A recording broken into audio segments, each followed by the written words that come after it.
So this old boat's been up on the shore here for years. It's a little bit of a boat graveyard down here. There's lots of other interesting things. There's an old World War II minesweeper on the other side of the harbour. There's all sorts of old landing craft and stuff here. It's a really interesting little spot.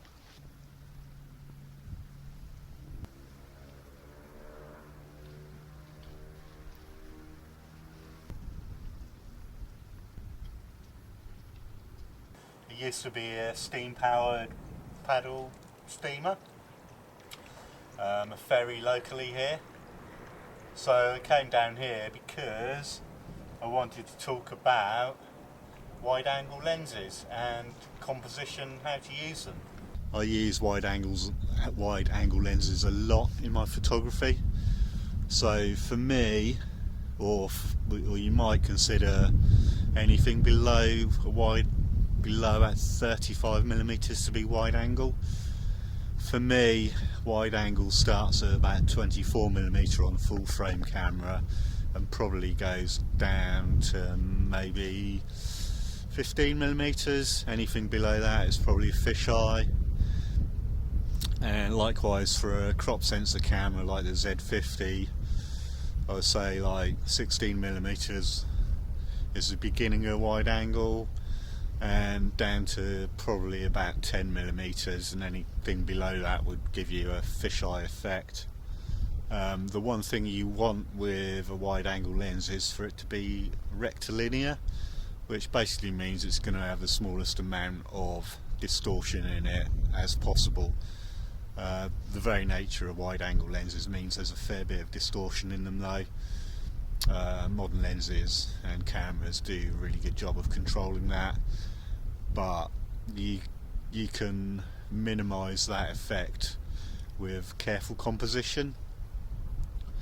So for me, particularly being interested in, say, like astrophotography, but with something interesting, either man-made or a tree as a interest in the foreground, and then the sky above that being obviously the subject for the astrophotography. The wider the better. For me, I don't mind having the subject being fairly small in the frame and in the bottom third of the frame, because when you're doing astrophotography, it's the sky that is the star of the show, and the man-made object or tree in the foreground just serves to really make everything feel really small and humble underneath such a massive and unbelievably picturesque night sky. Having said that, the photo I'm going to take tonight is going to have the bow of this ship boat looming large in the frame, which is another thing that wide angle lenses are really good for. You can get really close to a subject and really fill the entire shot with what you're trying to capture, and it gives a really interesting perspective. So let's get on with it. So one of the things I wanted to do tonight was to catch the tide coming up around these rocks and around the front of the boat here, and to get the camera low down looking up to the front of the boat. So that's the plan. Well, I've got my waders on because what I want to do is, as the tide comes in, I want to go inside this old boat, put some lights inside and light it up, try and just add to it a little bit more. The idea is obviously to climb inside here.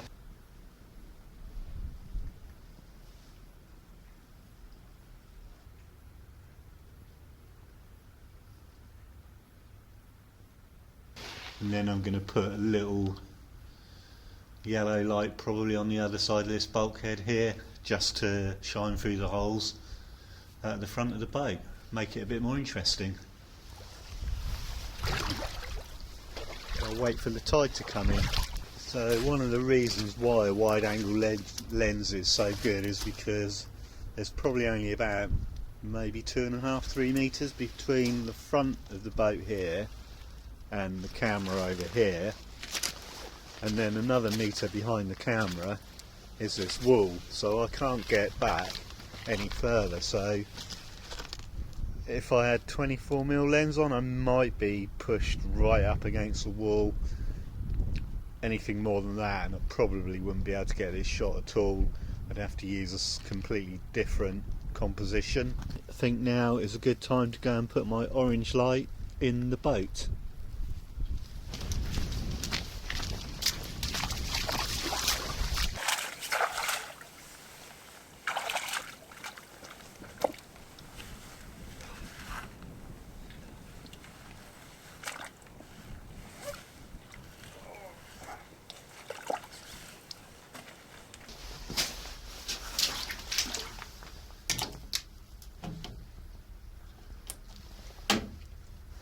Right, magnetically stuck to a bulkhead. Let's hope it stays there. Try and get out of here without getting impaled on anything sharp and pointy.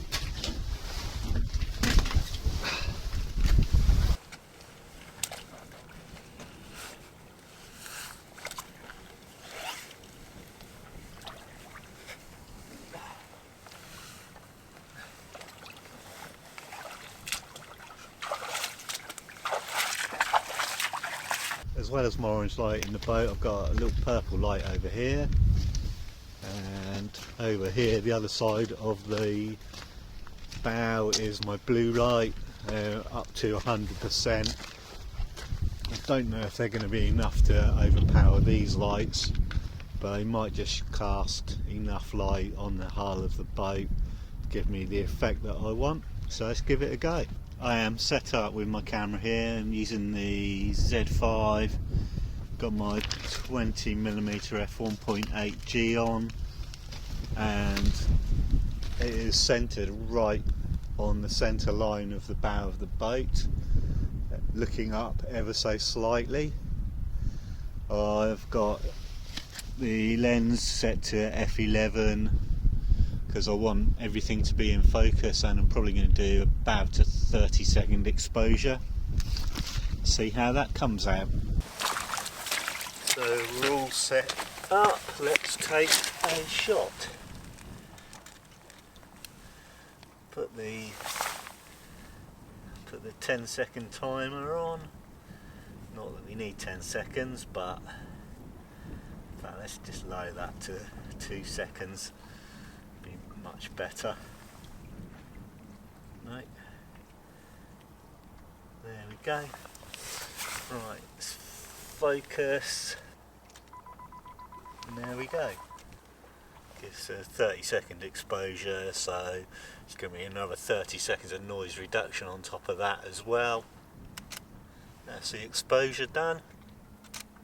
That's the noise reduction done, so let's see what we've got. And I am pretty happy with that.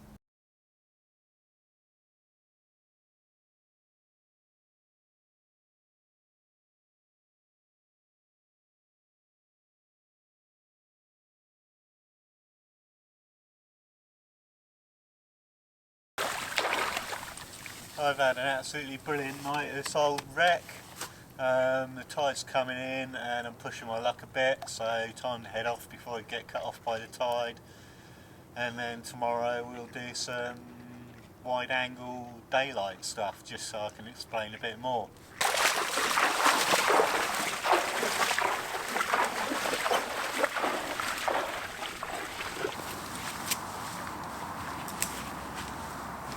Tomorrow is now today, and I found my woolly hat that I wish I'd had yesterday, and I've come over to this old tree here to get some wide angle shots of that. So let's crack on. So I've got my little Z50 set up here. I've got my 16-50 kit lens on there, and obviously set up in portrait mode. So one thing I think that it's really important to do with a wide angle lens is make sure that the camera is completely central on the mount of the tripod. You want it, this nut here, adjuster knob is obviously bang in the centre, and like that I know that it runs straight through the centre of the sensor and the lens. The other thing you want is to make sure that the camera is completely level. So with wide angle lenses you've got to be really careful of things creeping into the scene. So it may not be obvious, but let's get it in focus.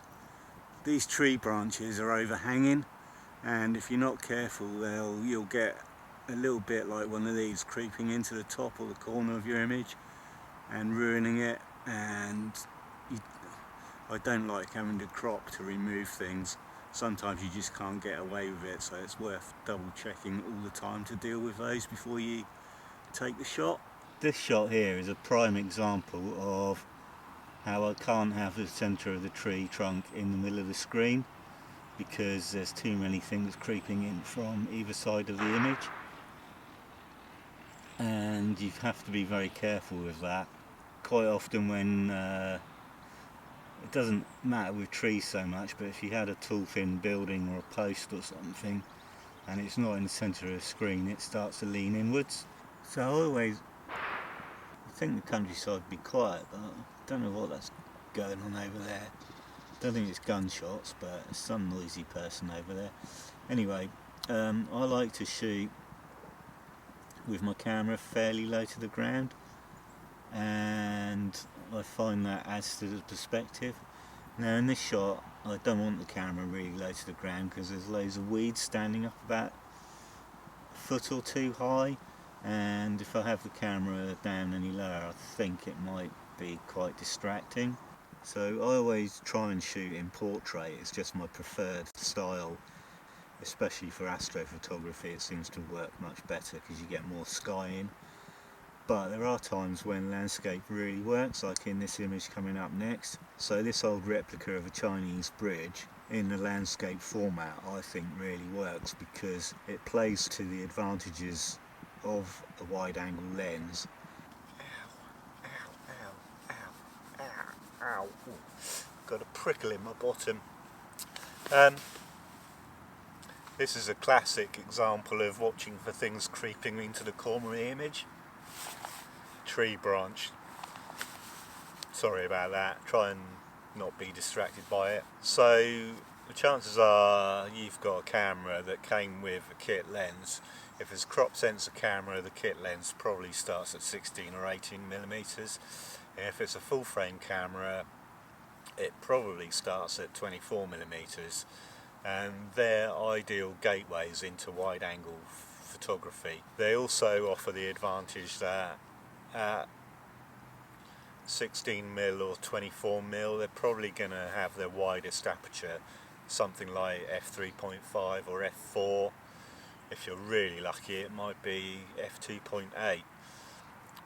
f2.8 is obviously a huge advantage for astrophotography. You can get away with it at a pinch at f3.5 and f4, but you have to bump the ISO really high. My basic rules that I follow for wide angle photography are, although I've broken it today with this tree, but the composition won't allow it to be in the centre. Keep the subject in the centre, it just stops it leaning in at a funny angle. With buildings you probably want to get as well, for me, wide angle, I want to always get the camera as low as possible, as long as there's nothing too distracting in the way. Buildings can look a bit weird sometimes wide angle because they can appear to be squashed down and truncated, so you end up with sides like that and squished down like that. Just something to be aware of, and try and adjust your composition as best you can to minimise that. A lot of what people would consider the cons of a wide angle lens can be turned into advantages for astrophotography and landscape photography. I always like to shoot portrait wherever possible. For me, especially being interested in astrophotography, the night sky is the star of the show. And sometimes, even when there's nothing interesting in the sky like this image, the negative space really, I find, really draws me into the image. That's just what's become my personal style. You might want to do it differently. You probably disagree with me. That's fine. There's no hard and fast rules, and if there are rules, go and break them and do something else and learn. Quite often you might find why the reason why they've become rules is because the image just looks really bad if you don't do what everyone else does, and that then in itself becomes a rule. Bizarrely, don't really have much more to add, really, because there's a bloody train now. Countryside is meant to be peaceful and quiet. It's really not today, because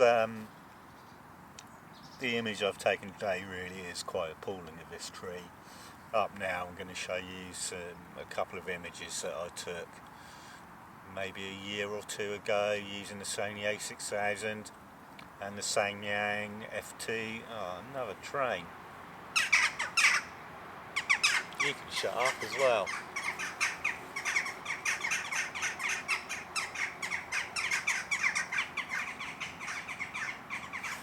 Shush. So yeah, this image was taken with the Sony A6000 and the Samyang F2 lens. Hope you enjoy these. I'm going to go home for some peace and quiet.